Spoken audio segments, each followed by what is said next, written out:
This is The Common Health from the CSIS Bipartisan Alliance for Global Health Security, engaging senior leaders on questions of how to address our common health security challenges in this post-COVID moment. I'm delighted today to be joined by Elizabeth Bradley. We'll be referring to her as Betsy. Elizabeth has served as president of Vassar since July of 2017 and made innumerable innovations there. In that period, we'll hear about some of those. Prior to that, when we got to know each other, she was professor of grand strategy and faculty director of the Yale Global Health Leadership Institute. We're going to be hosting some of their students here this spring, and we've been in touch. I'm going to be on Yale campus this week with Megan Ranney and her folks and the Global Health Leadership Institute. She is a graduate Phi Beta Kappa from Harvard in economics, earned an MBA from the University of Chicago and a PhD in health economics from Yale University. Thank you for joining us, Betsy. It's just terrific to have you here today. Thank you, Steve. I'm so delighted to be here.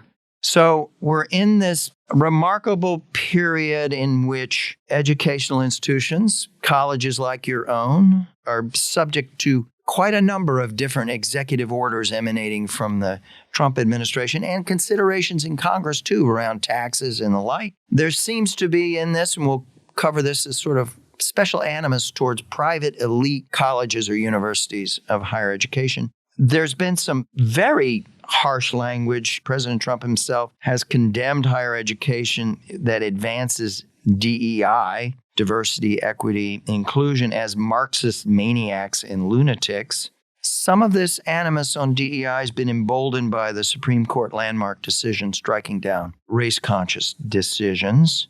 Now there's instructions to the Attorney General, Secretary of Education, to create guidance on how compliance. There's a possibility that there may be a push to extend from just admissions to scholarship programs, student support services, with the threat of losing federal support on that. That's just one dimension. We had this sweeping freeze on 2,600 U.S. programs last week, and then a court froze that measure, and we're waiting to see after it was rescinded what happens next. But that itself, as subcontractors, colleges and universities are subject to that. One of the orders that we want to really focus in on is that an order that instructs U.S. federal agencies to identify up to 9 institutions with endowments over $1 billion that could violate civil rights through DEI programs. The Attorney General and others have 120 days to include their investigation. There is a push to consider higher level taxes on those institutions that have above $1 billion endowment. In 2017, there was a 1.4% rate applied. Now there's proposals that could raise that tenfold or more. It's a way to raise funds under possible reconciliation measure that could come through Congress. And it's a way to really kind of push back. There's been some tough measures against immigration, challenges for recruiting and retention of international students, call for deportations of Hamas sympathizers. Trump himself, as he issued the order to all the resident alliances who joined in pro-jihadist protests, we put you on notice. Come 2025, we will find you and we will deport you. That's a direct challenge, obviously. We know that sensitive locations are now expanded. Schools, hospitals, churches fall into this. So that's a lot. That's a lot coming at you. I want to open, Betsy, with a general question of how have you, as a leader of a major college in America, private college in America, how have you understood and responded to this as a leader? Share with us how you've experienced this and thinking about this before we get into some of the specifics. Thanks, Steve. That certainly puts out the complexity of the landscape that we're all facing, so appreciate that. One of the major pieces of response is to circle back to really what is the value of higher education from the get-go. We have to be clear as a bell on that. And the data are unequivocal. The return on investment in higher education is 15% per Federal Reserve analyses, both in 2014, 2019. It's been replicated multiple times, published in the NBER, very strong studies. Now, why is that? Well, if you go to college, you're more likely to be employed and employed in steady work over your lifetime. You're more likely to have a higher salary. You have more family life that's stable. You can adapt to changing technology better. And you even live longer. Recent data showing the longevity of college graduates versus high school graduates. So that return on investment being positive, we have to be asking, with all this attack from Washington, what are we not doing right? What is it, since this value is so clear? And I think one thing we have to understand is that perhaps we haven't been able to articulate that as well as possible, and perhaps it hasn't been open to everybody. So that's what we really think about. At Vassar, we're very, very concerned with access to higher education. And in fact, we are need blind, which means we don't even look at a person's income when we accept or not accept them. We really are looking for the best qualified students. And in fact, people leave with very little debt. They have only about 44% of our students have any debt at all when they leave.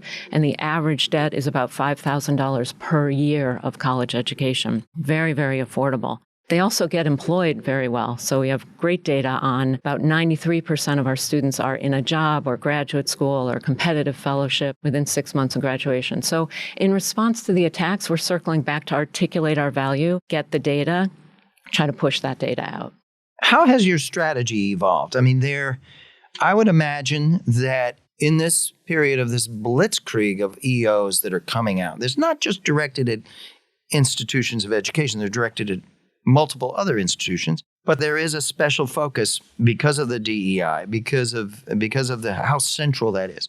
Does this mean your lawyering strategy is intensifying? Does this mean that you are changing your communications perspective? You're communicating differently. Your messaging is different. Is your outreach strategy politically are you broadening and deepening your outreach strategy? And what does that mean? Tell us a bit about the evolving strategy of dealing in this political moment.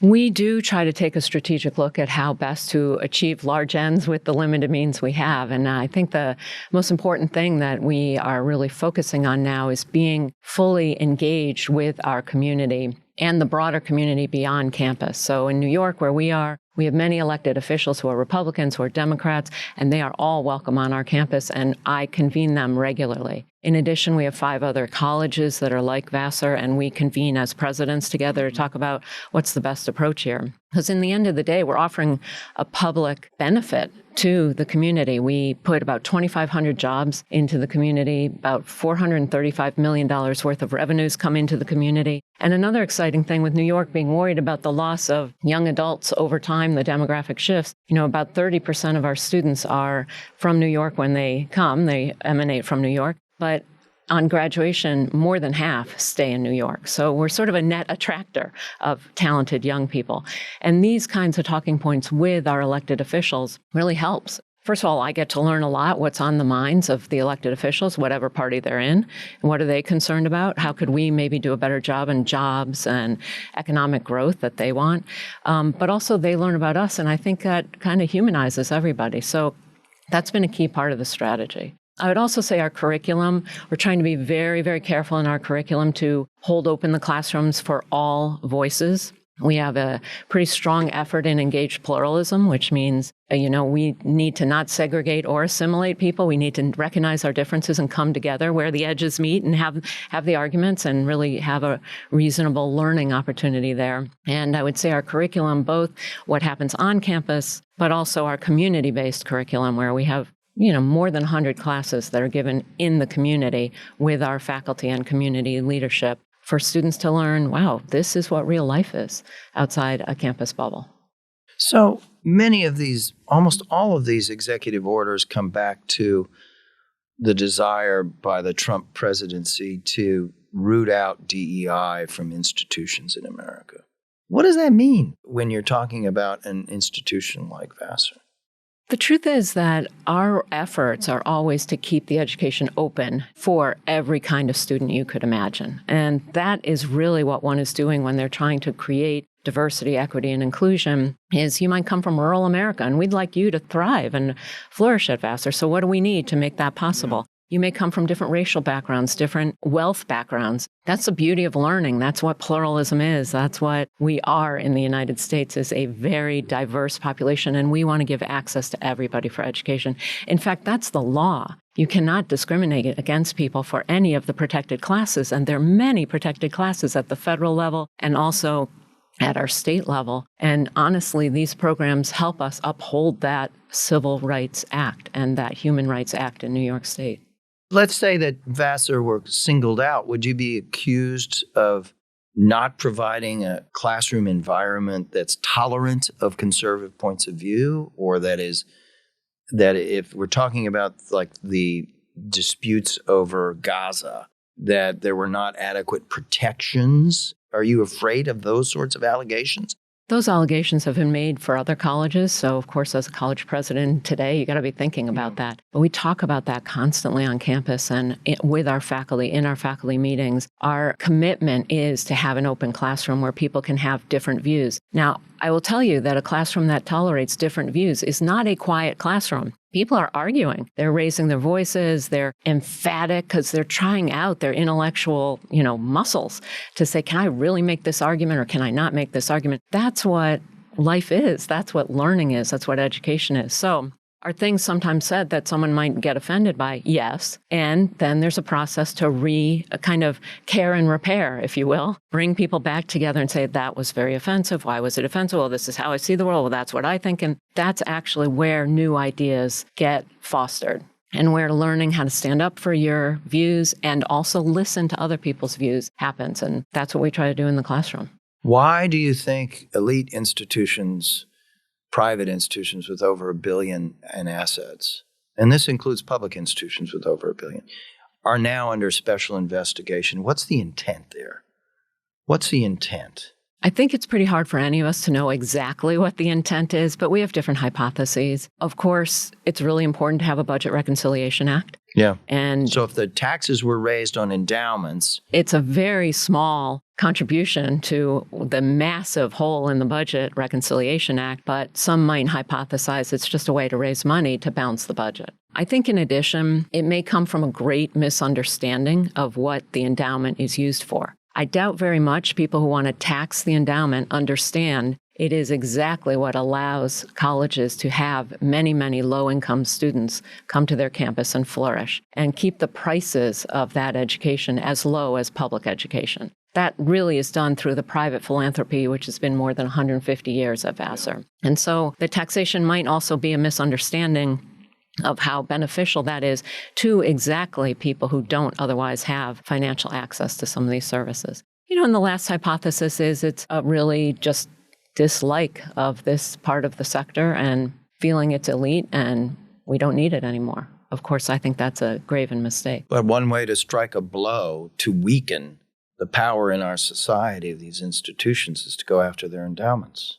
Certainly, if you take financial means that are core to an institution and core to their mission to help low-income students, it definitely deals a blow to the institution. I think the truth is that educators are incredibly committed to what they do, and regardless, will continue because this is really the core of freedom and of development and economic development and productivity is to educate people and educate them well for a free society. What's the best argument going to be, do you think, to members of Congress, Republican and Democrat, about don't come after our endowment, don't raise the tax on our endowment tenfold? Well, they say politics is local. And I think that people who are elected officials all know many friends and family members who have benefited from these financial aid and scholarships and federal grants to students without resources to be able to have a wonderful education and get gainful employment afterwards. And I think they'll think about those people and think, actually, this is maybe not worth the amount of money it would generate. What does this mean, do you think, potentially for international exchanges and international students coming on campus?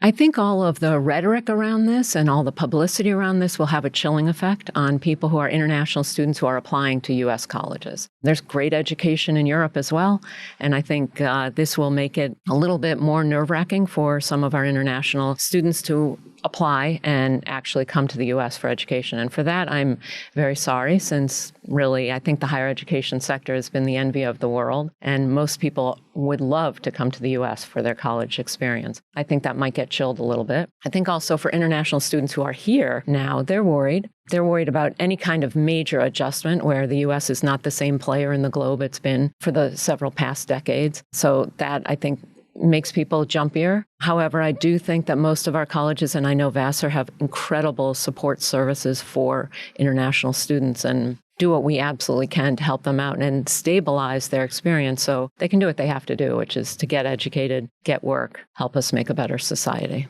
I would expect, based on the EO that was issued, that we're going to see heightened scrutiny on visas for international students, right? I mean, this was one of the orders, was to intensify, that you're going to have to step up the support measures for your own students. Right. And we're ready. So that doesn't deter or frighten them. What's the implications for your transgender students on campus? And then Title IX, you've got the Title IX, a lot of that's in the courts, but you've got this intensified rhetoric against transgender, and it's embedded in some of the EOs. Right. And it currently is rhetoric at the moment, and it's at the federal level. Not 100% sure what it's actually going to translate into in terms of regulations at a more local level, like in our college or in our region. We are in New York State. New York State has, under the Human Rights Act, protections for gender identity. And so we abide by the New York State Human Rights Act and plan on doing that as we continue. The difficult thing is the constant rhetoric out in the larger world. And I think we all need to be prepared to do whatever we have to, raise our voices, et cetera, in support of all of our students, regardless of their gender identity. This call for the deportation of Hamas sympathizers by Trump, in his public statements and in the EO, it suggests there's going to be a lot more scrutiny of protests on campus as part of this review. How is that translating into the atmosphere or the environment on campus for you? Part of the heart of education is protest. College campuses have to allow peaceful protest. And that really is the key. It must be peaceful. And it must not come across as a discriminatory or hostile environment for anybody, but it has to be peaceful. And so that's what we are supporting and will continue to support. The issues that you've raised, particularly from the current administration, nobody's put the specifics on that. What's the evidence of that, et cetera? Again, people using words to talk about and understand and play with ideas, that's important to allow to happen on campus. If it crosses the line into discriminatory harassment of any kind, we really cannot tolerate that, and that needs to be addressed immediately, which it is addressed immediately. So we're entering this period of considerable uncertainty, multi-pronged executive orders that are raising the threat level, but a lot of non-specificity, a lot of uncertainties around this. We're entering this period where Congress is going to be joining into this process, and many of these, the reconciliation legislation, the education. Congressman Walberg's been very vocal on some of this. Does it make sense in the midst of this fusillade and all this uncertainty of what's happening to be prepared but be patient and not overreact? I sort of sense that's some of your temperament in this period. Be prepared. Don't be shy of explaining yourselves in clear language. Be proactive at building your support, but don't overreact. Be patient because we don't really know yet how this is going to play out. Is that a fair characterization? Say a bit more. Yeah. Well, I think the first part of how to prepare for this is just remember what your values are and come back to them and have them so core in your body and in your brain that no matter what happens, you're still expressing your values. That really is key and a moment of strength when you know you have integrity because of your values and the institutional values. But I think the second thing is to be able to act at two speeds at once. The first, as you said, wait, be prepared, be cautious, be cerebral about thinking what is actually happening. And second, absolutely ready to act quickly and promptly and firmly. And I think that's exactly where we are. We're poised. If we need to take action, we absolutely will. But I do not want us to overreact as a sector. Of course, you don't want to underreact either. But to be able to implement this sort of ambidextrous leadership where you're both acting very, very quickly if you need to, but wait, let's watch. To be able to do that, one needs good information sources. So that's been fundamental to our tactic is learn what's going on the Hill, learn what's going on in the White House, understand who are the federal agencies, who's running them, really stay close to the primary data of what's going on. I think that is fundamental. And then I think also trying to align the resources from the very front line to the president and our board so that we're all sort of learning the information at the same time, understanding it, understanding the response, and we can kind of align our strategies, if you will. I want to shift a little bit towards biomedical and global health. After President Trump was elected in November, some major research institutions in the United States, of course, were looking very carefully at the rhetoric and the appointment, the nominations for NIH, FDA, CDC, and for HHS Secretary, and well aware of the prospects for major cuts or new conditions being put upon research in biomedical sphere. And I was asked to join a couple of private conversations at universities, and it was a very tense period, kind of panicky, a little on the panicky side. I mean, universities, major research universities are hugely dependent upon these flows coming from the federal government and very nervous, not just about the collapse of confidence in science and public health and authority, but also the danger around the funding disruptions here. You've been in the world of global health for a very long time. You've been watching also what's happening in terms of the drama around dismantling USAID or threatening to terminate its role, if not reduce it dramatically. How have these issues, what do you see emerging here in this drama, this contestation around science, faith in science, confidence in the biomedical enterprise and the global health enterprise? It's a very scary time. And taking off my hat as a college administrator and putting on my hat as a public health professor, my eye has been trying to stay on the ball about some of the largest, most devastating cuts that there could be. So PEPFAR, waking up to think that PEPFAR was being rescinded reminded me of some of the research I did about the George W. Bush years. One of our greatest global health practitioners in passing PEPFAR from a Republican and a Democratic side, seeing how they could work together to save millions of lives, one of the most successful investments, as you know, ever done in global health. And to rescind that with the stroke of a pen puts 20 million lives at risk instantly, who can't necessarily get their HIV drugs. And that is a chronic disease that eventually is lethal without treatment. And, more than 500,000 children who were born with HIV. And, to imagine those lives lost because we change an executive order, that really put me over the edge. But then it was rescinded. So we have this sort of back and forth that I think is exhausting, and we really have to keep our wits about us to focus on the most important things, raise our voices, and then hopefully see the rescinding. The NIH issue, also massive for higher education, so putting my hat back on. NIH is the envy of the world in terms of producing new research, which produces full new industries of economic development. Our pharmaceutical industry, our enormous informatics, biomedical informatics industry, one right after the other has been seeded by these investments from NIH, often to universities, but private sector collaborators as well. And again, to roll that $40 billion investment back, it's hard to see that that's a good long-term strategy for America. As we look forward, are you hopeful that as we move through this, whatever it is, 90-day period of the blitz on these multiple fronts, that we still retain strengths in certain parts of our government institutions, in our court system, in our Federal Reserve, in our Congress, but also outside of officialdom in the non-governmentals? Are you still optimistic that the strengths are still there?